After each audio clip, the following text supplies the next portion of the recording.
I'm Joe Catalano with an AM Quincy news update for Tuesday, June 17th. The Massachusetts Registry of Motor Vehicles is warning the public about a text message scam telling people that they have outstanding traffic tickets and face license suspension and vehicle registration revocation that could impact your credit score. Officials say these texts are appearing across the country and can include the name of the state you are in to make them appear more legitimate. The registry says they will never contact a driver by text about ticket violations and that the messages should be deleted.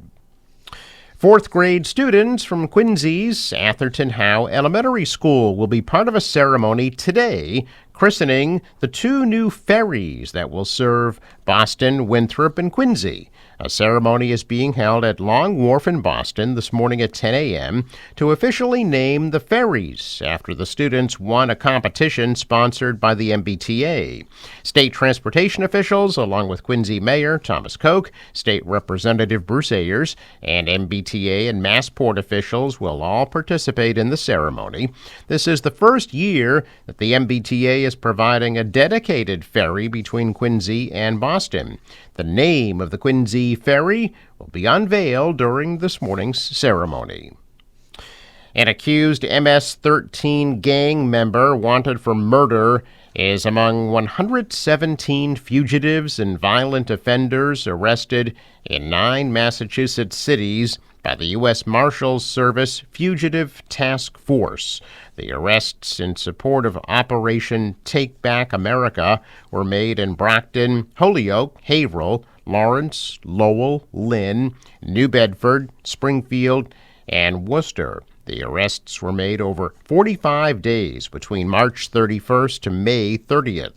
The names of those arrested or the specific charges they're facing were not immediately released. The accused MS-13 gang member, whose name was not released, was wanted out of Worcester Superior Court for charges of murder and carrying a loaded firearm without a license. He was arrested on May 30th in Pawtucket, Rhode Island by U.S. Marshals, Worcester Police, State Police, and Pawtucket Police. He has a criminal history including assaults and carrying a dangerous weapon and has been wanted since June of last year. The initiative announced yesterday aimed at capturing fugitives and violent offenders with ties to drug trafficking organizations and transnational criminal organizations, according to the acting U.S. Marshal Matt Lawler said in a statement.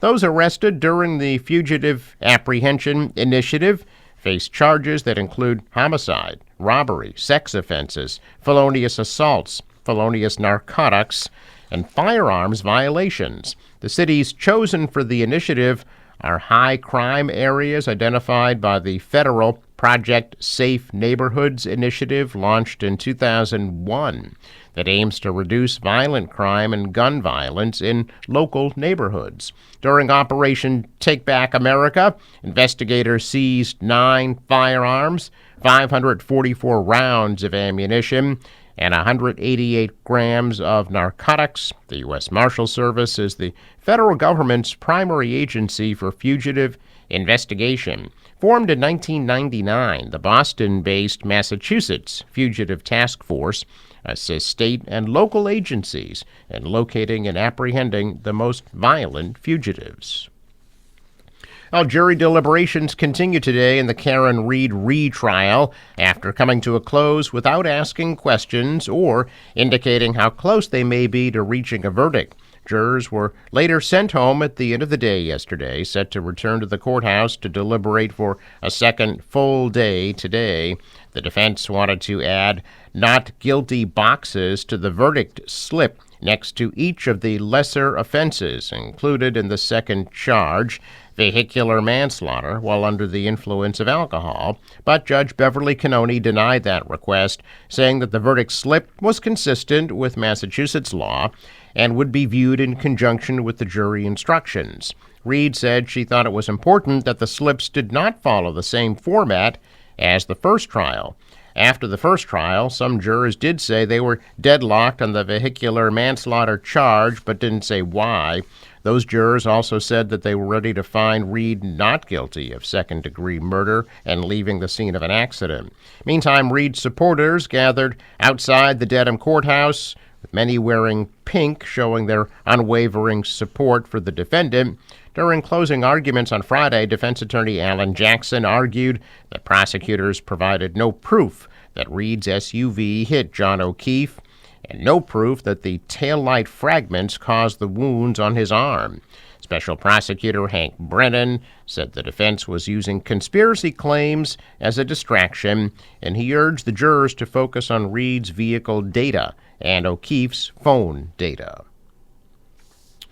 A check of business news this morning, and stocks are higher. The Dow is up 317 points. The Nasdaq rose 294. The S&P is up 56.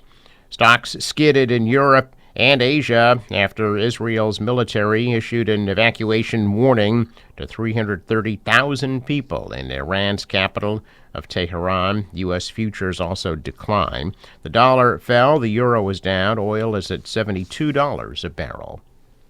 Sports, Red Sox beat the Mariners in Seattle 2-0 last night. They're back at it tonight at 9:40. Forecast from the National Weather Service. Today, clouds and some afternoon showers at the high of 70 degrees.